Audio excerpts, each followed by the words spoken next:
It's complicated.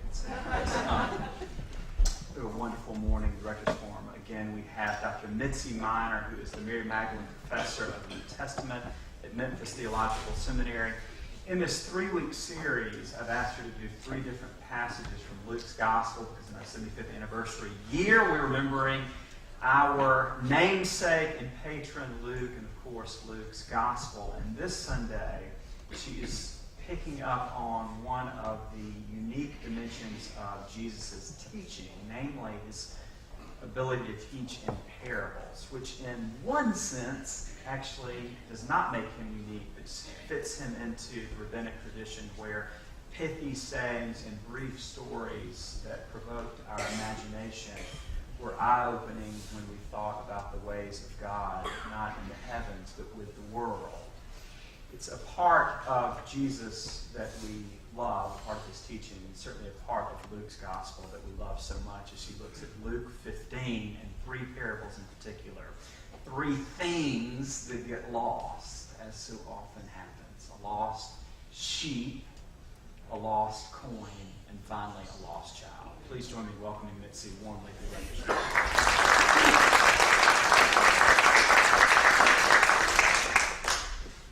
Make sure all my doohickeys are on. So are all my doohickeys on? No. Here's hoping. No. Good morning. No? That's a no.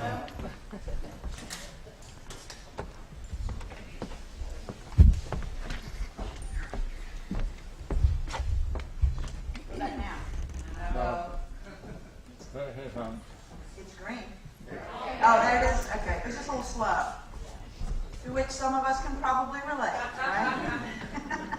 Good morning, everyone.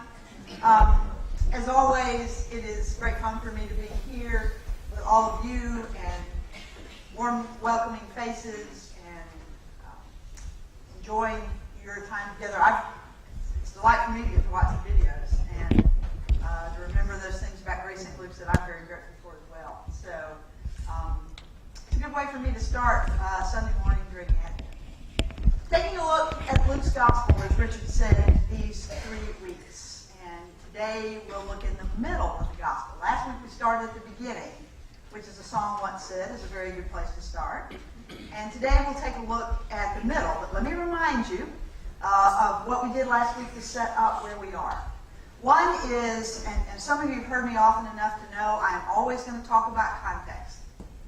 So putting Luke's Gospel in the context of the first century Roman world and all that that means. And that's why, here's a quick reminder, that's why the New Testament is often difficult for us to read. Because it comes from a culture, a time, a place, a language that is very, very different from our own. I've gotten where I use the example of Shakespeare. Shakespeare was written by a white guy in English 500 years ago, and we have trouble reading Shakespeare. We're talking about a 2,000-year-old text from the Middle Eastern part of the world, written in Greek, and ancient Greek at that. So yes, it's a challenge. So that's why. So working with that context helps us make sense of what for us seems a strange world. In the first century Roman Empire, and all that it created and the ways in which it impacted people's lives. And remember I said last week, no democracy, no capitalism, no separation of church and state, a class of people that are not middle class, no middle class. There are the elites and there's everybody else. And they are peasant class and lower than that. And taking a look at Luke's beginning last week in the Christmas stories, we had a chance to see that lower class of people, the powerless, invisible, voiceless, justice-less ones, get God's attention. God is that gracious, that compassionate. God sees and notices those the others do not, and reaches out or acts on their behalf. And so God did that in the coming of the Messiah, who launched a long promise of God to bring about transformation in the creation. And that the Christmas story is not a nice little story in and of itself. It is a nice little story, I'm not knocking that. But it launches a big story. It's not just all tight by itself. It is the beginning of the apocalyptic turning point of the ages. I like to say that because that sounds grand, I think. And it is grand. The apocalyptic turning point of the ages, where God sets out to judge those who have done evil, to vindicate the righteous one, and to renew all of creation.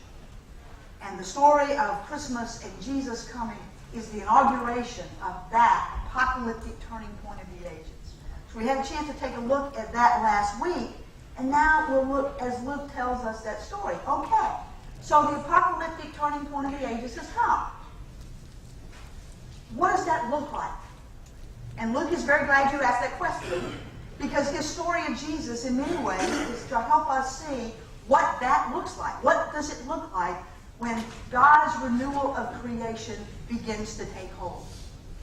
And a significant part of that is those very lost ones, invisible ones, powerless ones, voiceless ones get a chance to become full members of God's household, God's family, this community that God is creating that welcomes us all. And so Luke sets out to tell us that story. Today, we're going to look in the middle of Luke's gospel. Jesus has been doing this. He's been hanging out with people and living into the kingdom. One of the things about Jesus that I think makes him so incredibly compelling is that he didn't just say stuff, he actually did it. You know, so when he said we should forgive, then he did. And he didn't seem to strain at it. It was the way he was. When he said welcome people, he did. He just did. And it was compelling, and people noticed, and they were like, wow, what are you doing here? You know?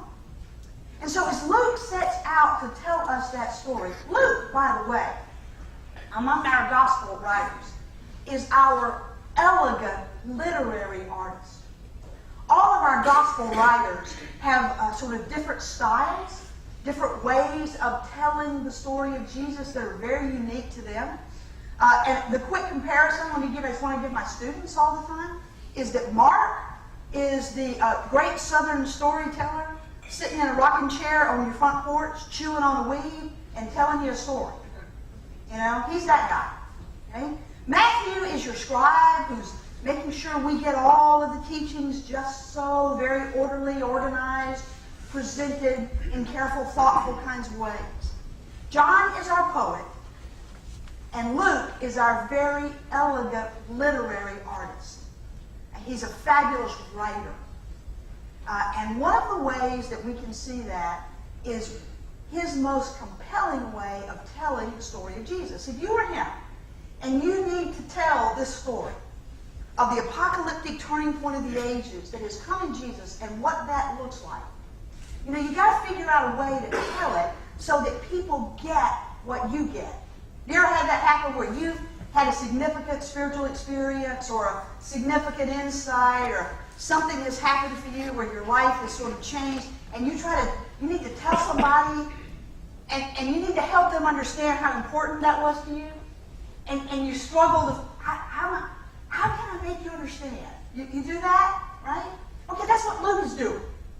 He's got a story, he's got a compelling story, and he needs to know how to tell it. And because he is an incredible literary artist, he comes up with a way to tell the story of Jesus that is both very simple and incredibly illustrative at the same time. And that story is this. He sort of anchors his entire story of Jesus around a series of meal scenes. Now you're chuckling to yourself, okay? We love to eat in church, don't we? See, it kind of works, right? But it was so compelling in the ancient world for this reason.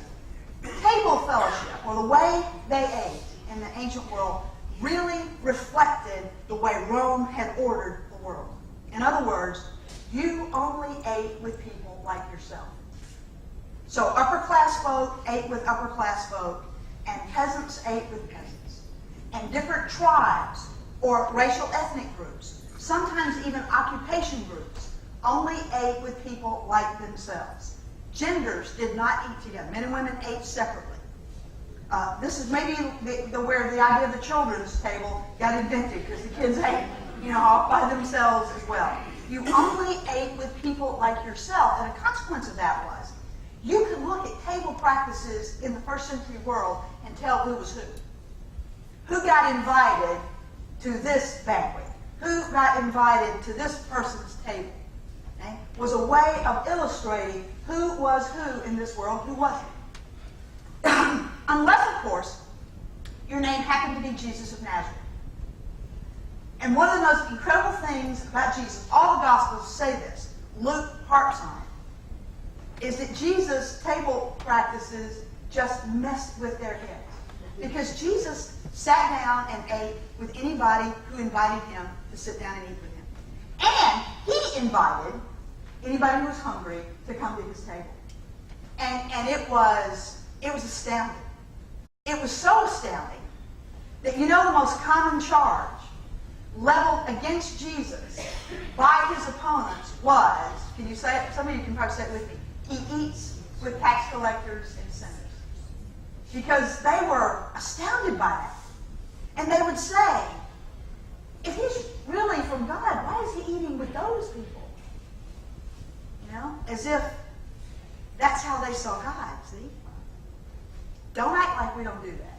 I'm just saying, okay? All right? And of course, his response to that was, yes, and, in fact, he used, according to Luke, Jesus used the idea of that kind of inclusive table fellowship to describe the ultimate fulfillment of God's kingdom. And they will come from west and east, from north and south, and sit at table in the kingdom of God. In my Presbyterian tradition, that is very often the invitation to the table that we use, quoting that particular scripture out of Luke 13. One scholar once said that Jesus was basically killed because of the way he ate. And that's really not far off.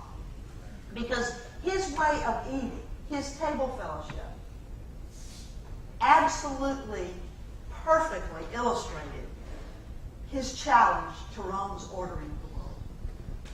It was not benign. It was not benign any more than in our part of the world when civil rights activists walked up to the lunch counter at Woolworth and said, I'd like to order a sandwich. It was absolutely that kind of transformation. Okay? So, did I ask last week if anybody knows my sinuses are... Wow. So, what we're going to do today is actually have a chance to play around with Jesus' table practices, because that's really the setting for chapter 15. But to appreciate chapter 15, we've got to look at chapter 14. What happens just prior to. So I'm going to take a quick look with us there. It's one of my favorite stories. Of course, so is chapter 15. And 16. And you're a Bible nerd like I am, that's just the way it goes. Here's how chapter 14 starts, by the way. Jesus is journeying from the north in Galilee. He's making his way steadily south, heading towards Jerusalem. And in chapter 14, he's about halfway there. And verse 1 says, on one occasion, when Jesus was going to the house of a leader of the Pharisees to eat a meal on the Sabbath, and they were watching him.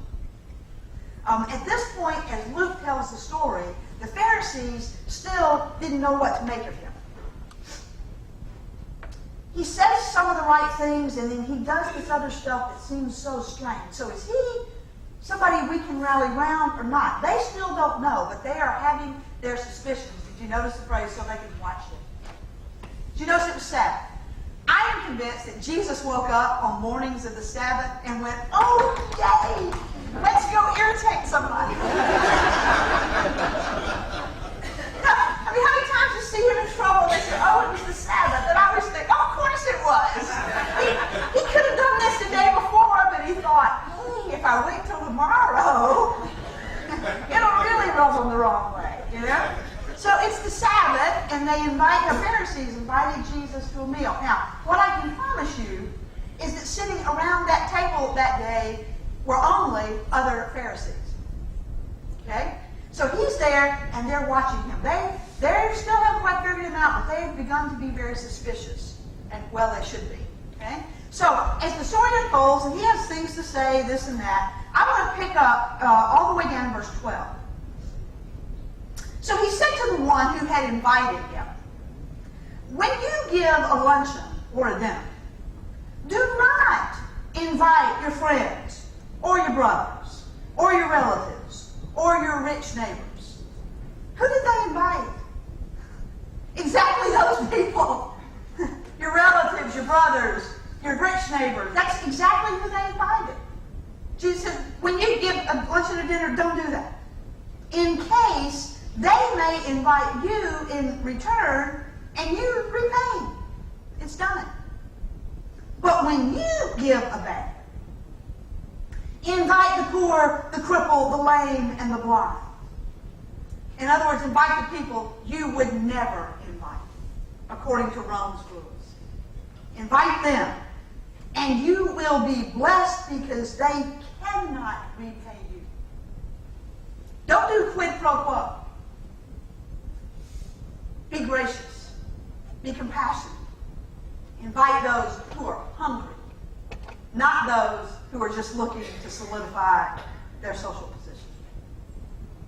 Invite them because they cannot repay you, and you will be blessed, and you will be repaid at the resurrection of the righteous. Okay, now, can you picture the people sitting around the table when he says this? Do you love how human beings, what are the sounds when human beings feel uncomfortable? Somebody is. Shuffle your plate around. I've got a friend who's straight when we go to restaurants and she straightens up. Because it's like incredibly uncomfortable. And then somebody says, I always love these people.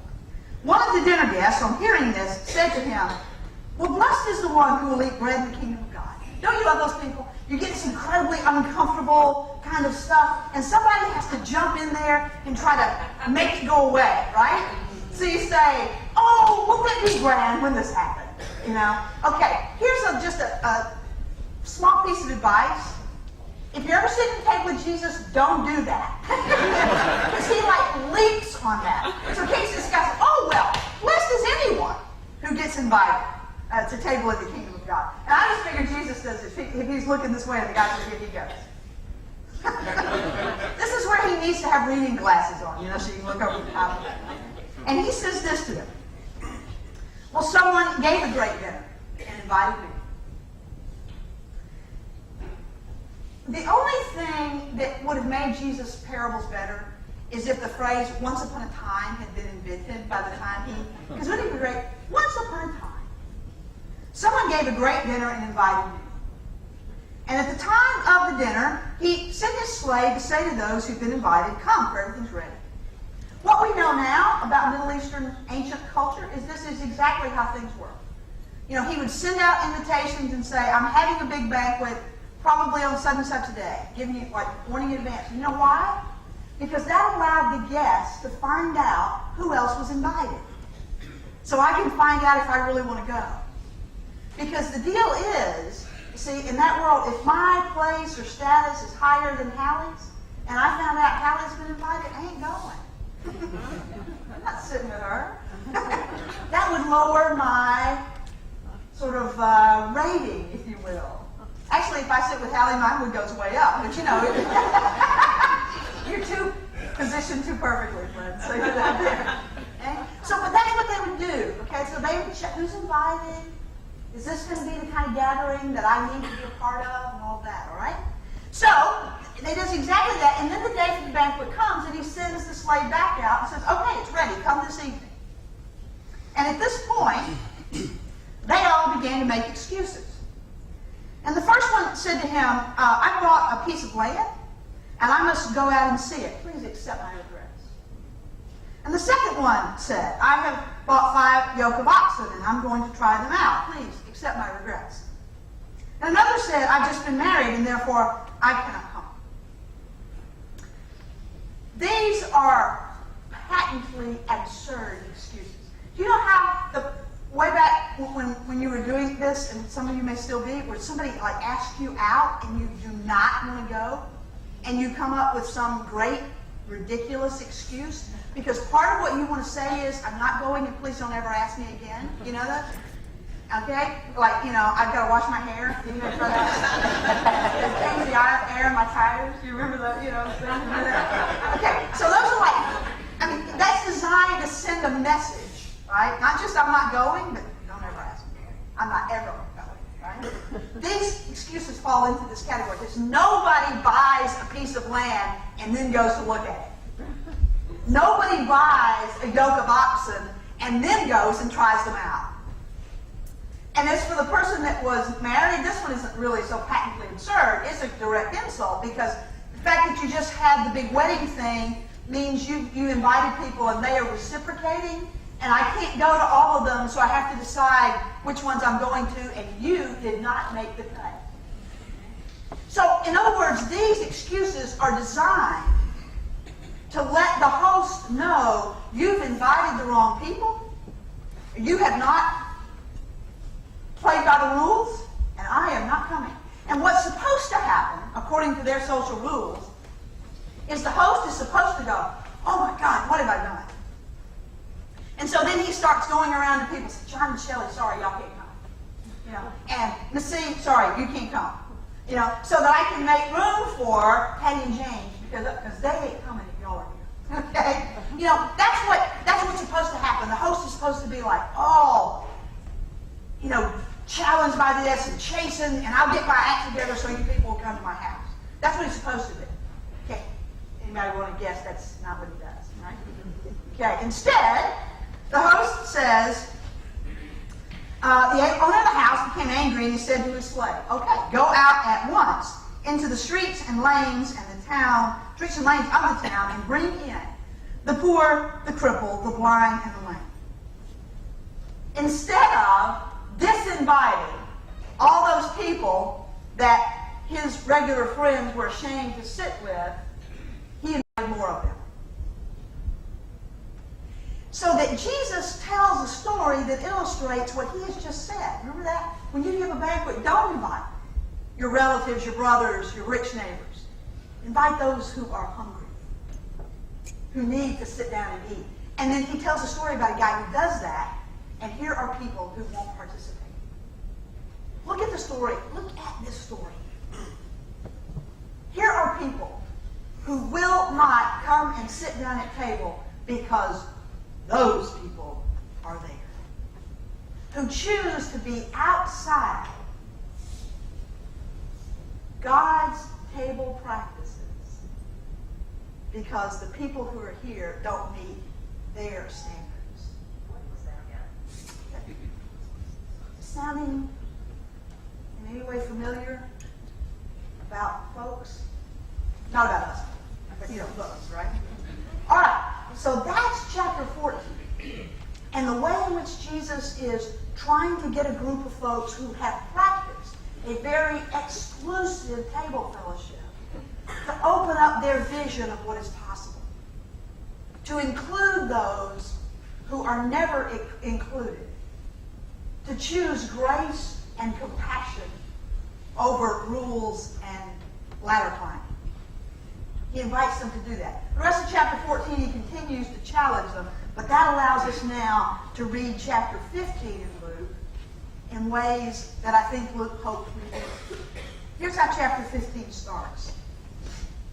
Now, all the tax collectors and sinners were coming near to listen to Jesus.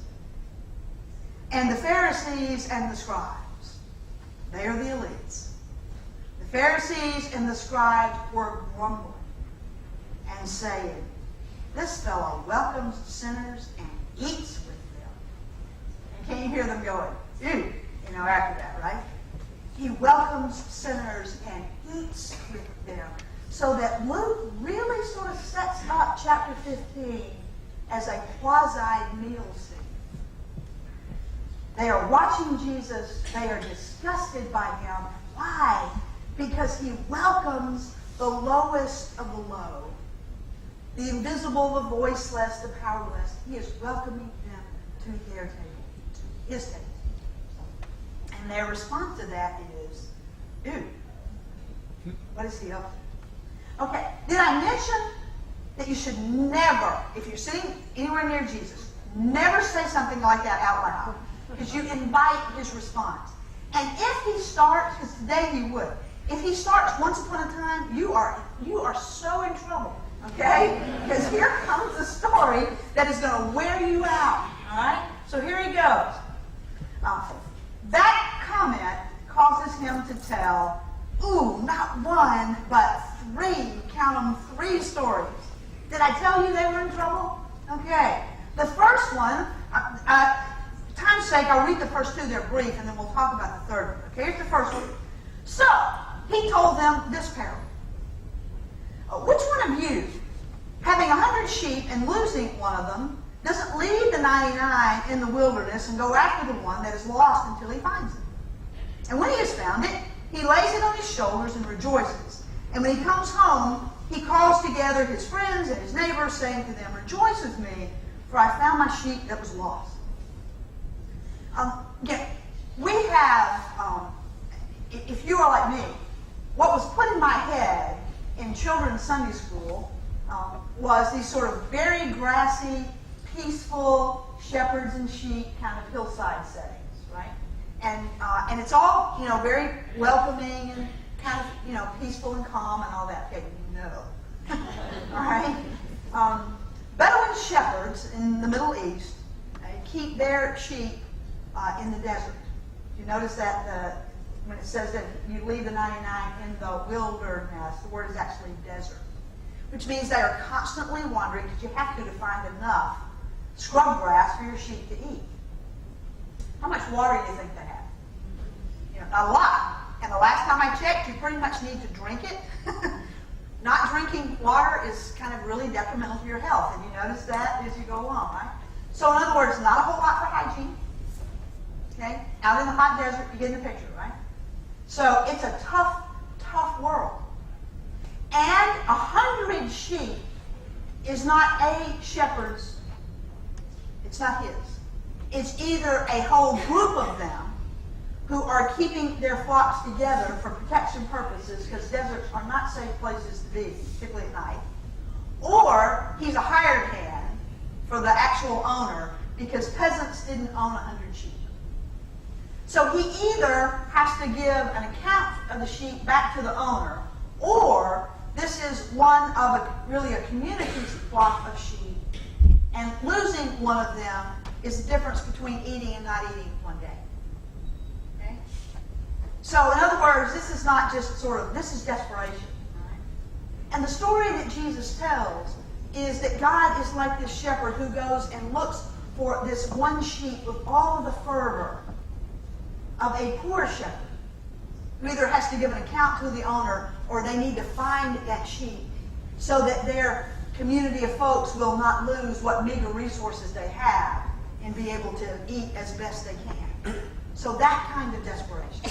Second story. Or what woman, having 10 silver coins, if she loses one of them, doesn't light a lamp, sweep the house, and search carefully until she finds it? And when she has found it, she calls together her friends and neighbors, saying, "Rejoice with me, for I found the coin that I had lost." Once again, we are so prone to read this sort of out of our context as though this was sort of the woman's allowance kind of thing. Okay, no. Peasant folks, 10 silver coins, this is how you feed your family. And it's not much in their currency. So that losing one of those coins, once again, is the difference between your kids being able to eat adequately for a couple of days and not. And so she searches for that coin with that kind of fervor. The fervor of a woman in a household who knows that the difference between eating adequately and not is finding that coin. She searches with that kind of fervor. And at the end of both of these parables, Jesus says this, "Just so I tell you, there is joy in the presence of the angels of God over one sinner who repents. God is looking for those folks with the same fervor, the same passion, the same need, almost this desperation that a shepherd looks for a lost sheep or a woman looks for a lost coin. So here again is the picture of God looking for those powerless ones, voiceless ones, justiceless, the invisible ones that nobody else cares about. God not only searches, God searches with fervor. Okay. Do you almost hear a but? Do you almost hear that coming? You should. Ancient people love to tell things in threes. They're an oral people, and we apparently remember things really well in threes. After that, not so much. That's still true, by the way. And my suspicion is because we can sing song 3 pretty well. You know, da-da-da, da-da-da, da. You know, we do that really pretty well. And so that part of being human hasn't changed much. What that means is when somebody in the ancient world is telling something in threes, it's the third one that I promise you is going to be the climactic moment. Okay, so we're to the third story. You ought to be a little nervous. The third story is actually probably the most famous of the three, the lost son, or what we call the prodigal son. But I really think that's badly named. I don't think this parable is really about that son. Here's what I mean by that. You know probably the story, right? The sketchy younger brother. Right? The one who asks for his share of the inheritance before his father has died, which in that world is a way of dishonoring your father. His father grants him that, and the younger son leaves and he goes to a far country. That great language, some biblical language just needs to be, I don't care if we do a new translation, we need to keep it. He goes to a far country.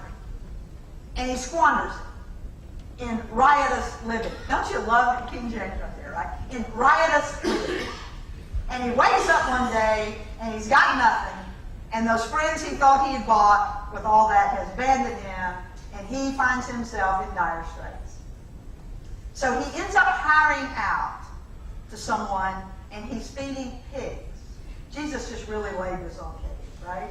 Because you know that pork is unclean for Jewish folk, and so you've got this Jewish boy feeding the pigs. And he's noticing that the pigs are more full than he is, and something is really wrong here. Okay? So he decides, and again, the King James is great. He came to himself. Right? They always hope that they come to themselves sooner rather than later. Right? He sort of wakes up one morning and he looks around and says, you know, this is crazy. I'd be better off as a hired hand back on my father's estate than I'm here. And he says, that's what I'll ask for. I'll go home and say, I know I'm not worthy to be your son. But if you'll let me work. Okay? And so he really has sort of come to himself, right? So he goes home, and the story is that his father sees him from a distance, you know, and runs out to him, which we have, again, often associated with his joyousness at his son coming home. And maybe there was some of that. But in the Middle East, you know what was largely possible? Because of the way that son had dishonored his father, for him to come home, that village may have actually turned on him. He could have been blocked. He could have been stoned if villagers had seen him first. So the father running to him may well have been him protecting his son. I will bring him home. Let me deal with this. Okay? So he does that, and he brings him home. And again, you may know the story. The younger son starts his prepared speech. Father, I have sinned against heaven and against you, and I am no longer worthy to be called your son. And his dad cuts him off, right? And you know, bring the ring and put it on his finger, bring the robe, put it on his back, go kill the fatted calf. We need to have celebration, for my son who was lost is found. My son who was gone has come home. And we often treat the story as if it ends right there. It doesn't. And here's the climactic moment for us. Remember how this began? Chapter 15. The tax collectors and the Pharisees and the scribes were watching Jesus welcome tax collectors and sinners. And they said, because they were good Southerners, I'm just sure of it, what in the Sam Hill is he doing? Did your parents say that? My parents said that. What in the Sam Hill does he think he's doing? And they are disgusted with that, with his table practice. Right? So do you notice that this story, we've gotten to this point and we're having a meal scene. Go kill the fatted calf. Invite the village. We're going to have a celebration. And now we get to, remember, some of us can remember Paul Harvey and the rest of the story. Now his elder son was in the field. And when he came and approached the house, he heard music and dancing. He called one of the slaves and he asked what was going on. And he replied, "Your brother has come. And your father has killed the fatted calf because he's got him back, safe and sound." And the brother was angry. And he refused to go in. You know, we are good at demonizing the folks who are bad guys in our stories and making them like they've grown horns or something like that. Okay, don't do that. Don't do that. This guy is your neighbor who walks over one day when you're out picking up sticks in your yard, because you're going to have to do that tomorrow after the wind blows all day today, right? I know I am. So you're out picking up sticks in your yard, your neighbor walks over and tells you that his brother, who had an argument with their dad years ago and has refused to speak to any of them since then, has called their mother and said he wants to come for Christmas. And your neighbor's mother wants your neighbor to welcome his brother to their Christmas gathering. And your neighbor is mad as crap. And justifiably so, isn't it? I get that. Right? And he's that guy, so don't demonize this brother. He refuses to go in, and his father goes out to him. And he says to him, and actually begins to plead with him to come inside and be a part of the celebration. But the son answered his father, "Listen, for all these years I've been working like a slave for you. I have never disobeyed your command, yet you have never given me even a young goat to eat so that I might celebrate with my friends. But when this son of yours," do you love that? Not my brother. "This son of yours came back, who has devoured your property with prostitutes." Where do you think he got that idea? We're all good at demonizing the other, aren't we? We make them really, really bad. He has no idea what his brothers would do. It's not a bad guess, if you want to be honest, but you didn't know that. "The son of yours who devoured your property with prostitutes, and you kill the fatted calf for him."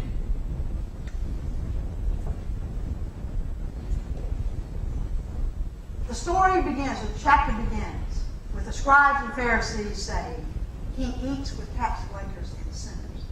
What is he doing? And can't you hear behind that, we are the ones. We are the ones who have run the synagogue and taught your kids and taught people Torah and cared for those who were needy in some way. We're the ones who've been doing this stuff all along, and here you are eating with tax collectors and sinners. And you claim to be from God. Isn't that the story? And so the challenge for the elder brother, or for the scribes and the Pharisees, or for those of us in this room. Do y'all remember last week I said to you when we talked about Luke, let me remind you, I didn't write this. Don't shoot the messenger. You remember me saying that? Okay, that's where it comes into play right here. Because the challenge for those of us who have been as faithful as we know how to be, and as diligent, and as supportive, and you turned your pledge card in today, so you're on Hallie's nice list and not on the naughty list, right? You know? And we've done that. And here God wants us to welcome these outsiders. Maybe the people who have different perspectives than we do, or who don't smell like we smell, or who don't understand church the way we do, or, whatever our fill in the blank for that is. And God wants us to welcome them. And now what do we do? Because the reality is this. The dynamics of any church community changes when those people, as we tend to speak of them, are welcomed in. It will happen. When a new group or a new neighborhood or a new community walks in, the dynamics will change. Like your neighbor who knows if his brother is welcome to Christmas, his family dynamics will change. His place in the family will change. He will go from being the favored son, the golden child, to one of the favored sons. If inheritance is an issue, that's an issue too, isn't it? So he knows that will change. And he doesn't want it to change. Because, see, the challenge is always, it seems to me, the challenge for us here.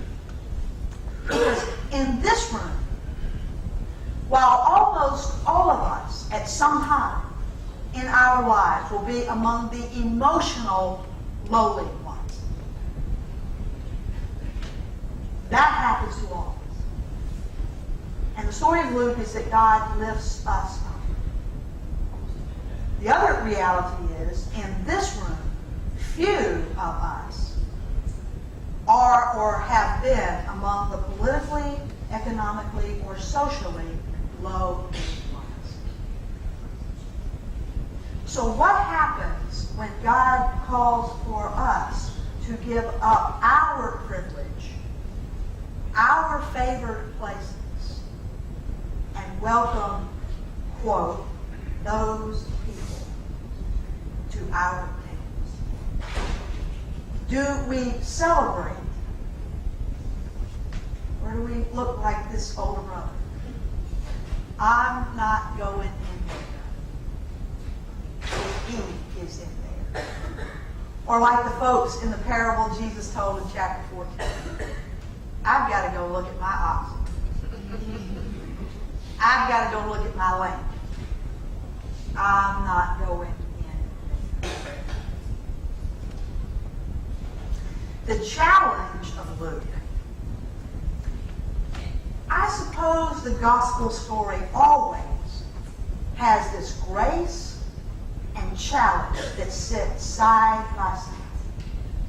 And the grace of the story is the welcoming of the lowly ones, the voiceless ones, the powerless ones, the ones weak. And sometimes that is us. And when it is, God is there to raise us up. And sometimes, and in this room, oftentimes, we are the privileged ones. And we are called to be the welcomers, the ones who open our hearts. Because the challenge for us is always that our sense of, we're included. You know, their wonder, we're included, God? You've invited me to your table? There's that wonder, we're included, can become, we're included. As in, we are, you aren't. The words haven't changed. The tone changes dramatically. So when you say we, who makes up the we? Just the people in this room? Or are we like God? We're the lost sheep, the lost coin, the sketchy younger brother. are searched for diligently and with fervor. And don't kid yourselves, this is challenging. It's a lot easier to be church when we all think alike, look alike, act alike, have the same table manners. Here's the challenge of these gospels. Did I mention don't shoot the messenger? When the kingdom comes, this is the table fellowship. You have a place. I hope you can't get it. But so do all those other people. They're going to be there. Thanks be to God. And think about your own table practices this day. Blessings on you. I did pretty good, right? God's my time.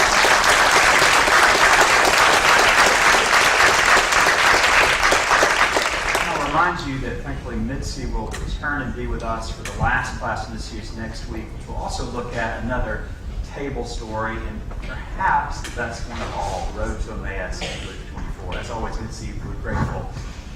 Lessons and carols follows a beautiful, beautiful annual service that we have here at Great St. Luke's. And I'm going to ask you to do one or two favors for me, please. Okay? Give about 10 minutes.